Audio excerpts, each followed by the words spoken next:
Hello, everybody. Welcome to another episode of Cybersecurity Weekly. I'm your host, Fred Cobb, Executive Vice President and CISO for Info Systems.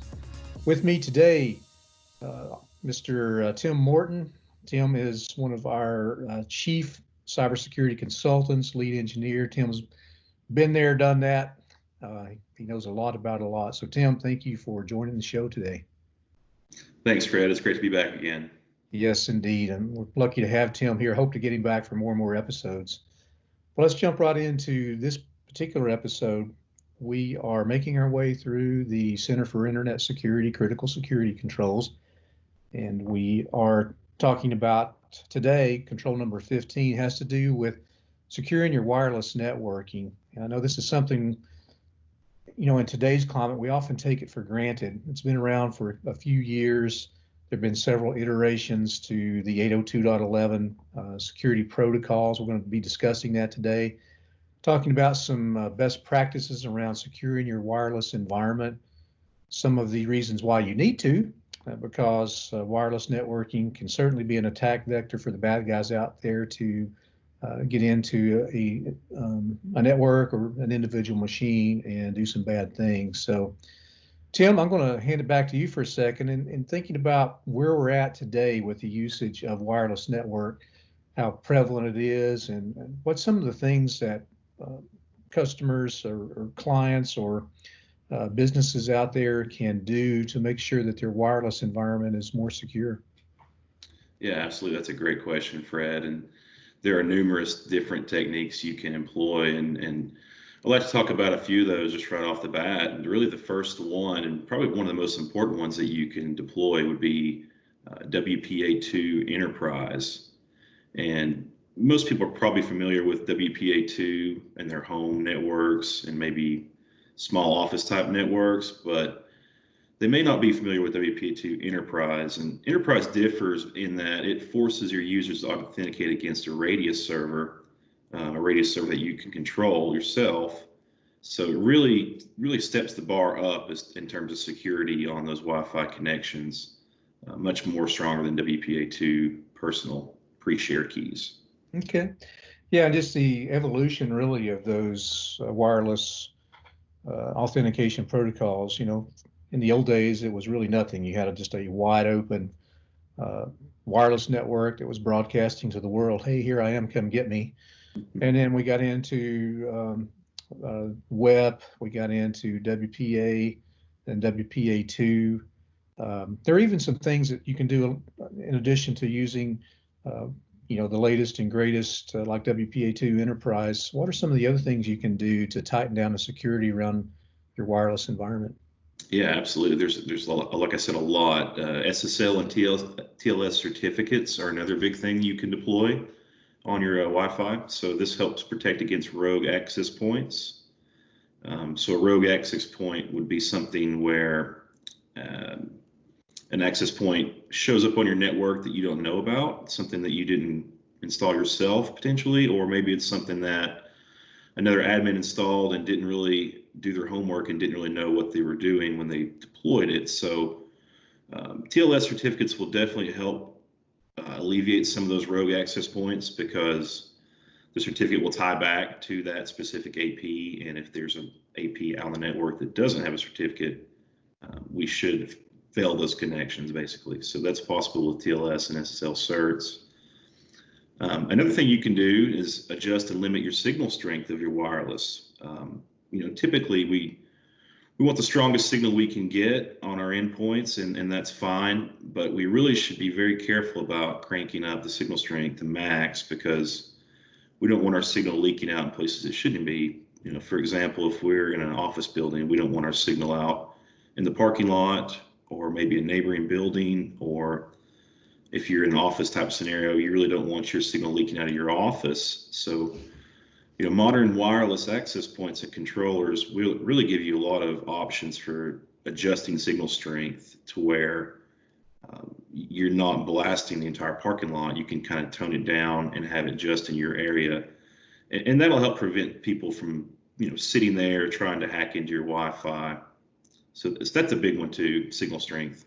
Now, I'm glad you mentioned that, because that's something, to your point, with the advances in wireless technology, that was something that, and it is even something today that a lot of network administrators, a lot of folks that are working with the wireless technology that they don't think about is controlling that, that broadcast, radius, if you will, not in the sense of radius server, but just in the total coverage, radius coverage, where you are locking that down to specific areas. Of course, you have to balance that out. In other words, let's say you're in a factory environment, maybe a huge warehouse, multiple thousands of square feet, and you're trying to get coverage, in between the racks of, whatever happens to be in the warehouse.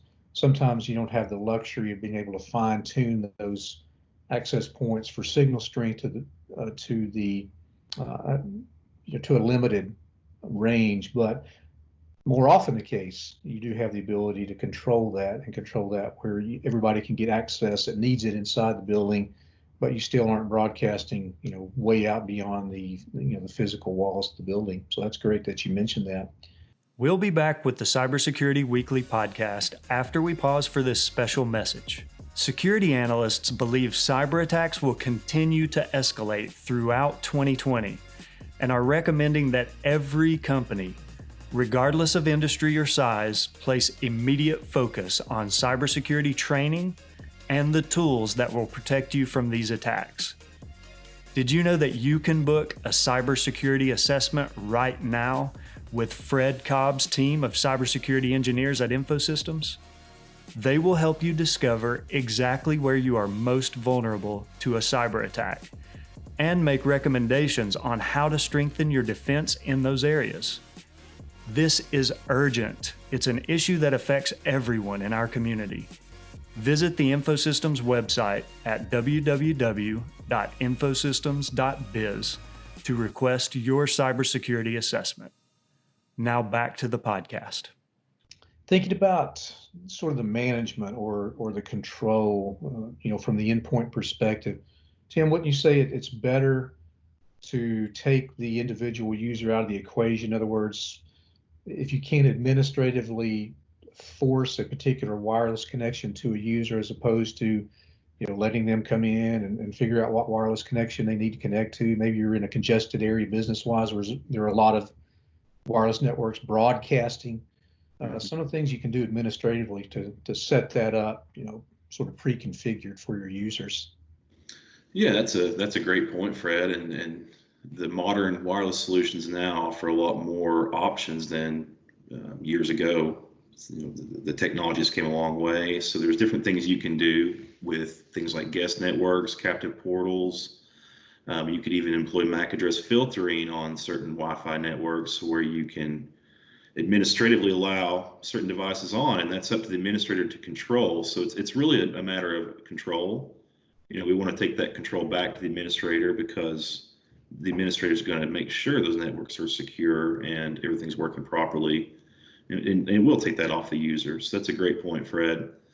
Another thing you could do to help control that would be monitoring and analyzing your Wi-Fi system. So keep a close eye on your solution. Pay attention to logs coming out of it and alerting. Take a look at it weekly and see who's connected to your network. Try to get an idea of trending and patterns in your data. And you could even deploy a SIM solution to help analyze some of that data as well. If you stood up a SIM box, send your Wi-Fi logs to that box, and then you can do analysis off those logs, historical trending. All that becomes available.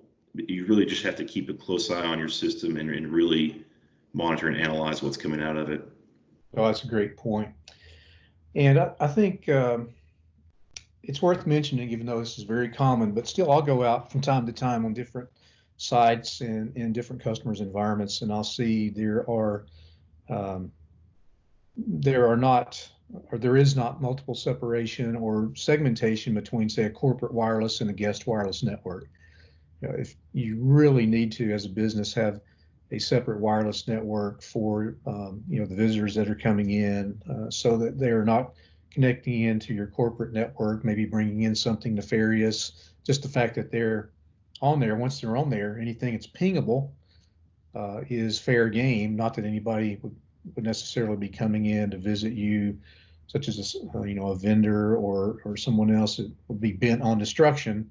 However, why give them access to the corporate wireless when you can very easily configure a guest wireless network? Yeah, absolutely, Fred. That's a great point.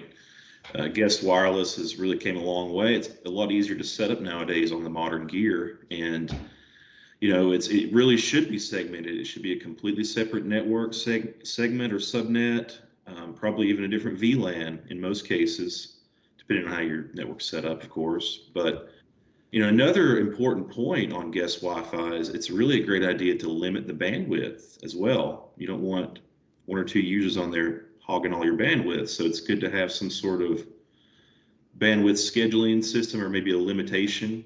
So that's really key on guest Wi-Fi.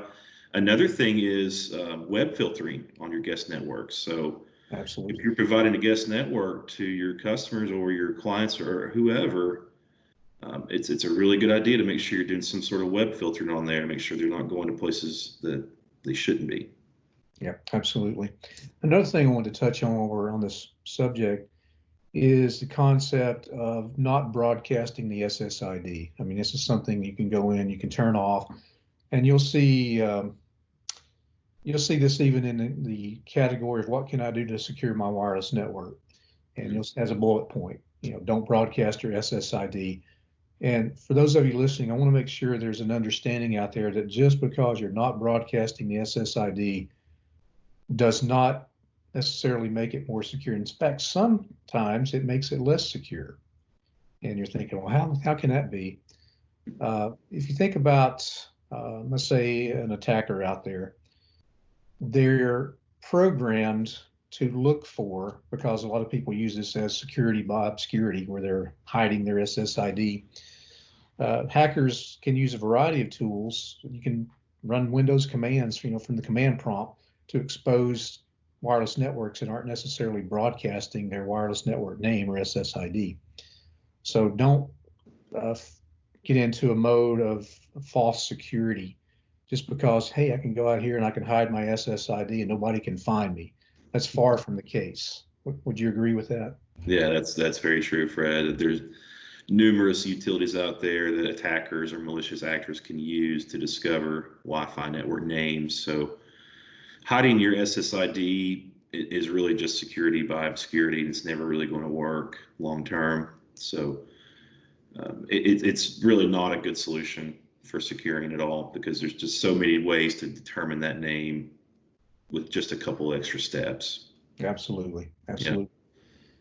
One other thing I want to touch on, again, while we're on the topic of wireless, is be careful. Those of you out there that are traveling, you're on vacation, you may be staying in a hotel, you may be going down to a cyber cafe, particularly with a lot of us, stuck working from home or having to find, a remote place to do work.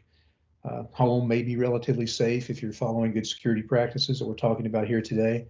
But if you're going to places like hotels, cyber cafes, somewhere where you can grab a Wi-Fi connection, be very careful with what you're doing. In fact, I've seen instances where someone might be connecting to a wireless network at a hotel, and a payload gets placed on that particular computer that is used at a later point in time. In other words, let's say they're making a connection. Behind the scenes, something is loaded onto the system through that wireless network that's unsafe. That system goes back to the corporate office. There may be a call home feature. There may be some sort of CNC command and control feature where now that exploit is on the corporate network, it can become an access point for the bad guys to get into the corporate network. So there's lots of bad things that can happen. Sometimes it's almost jokingly talked about. Oh, hey, I don't need to be on this wireless network. I get that time to time. We'll have a conference offsite, maybe at a hotel, and I'll be the security guy in the room, and everybody's like, "Oh, watch out!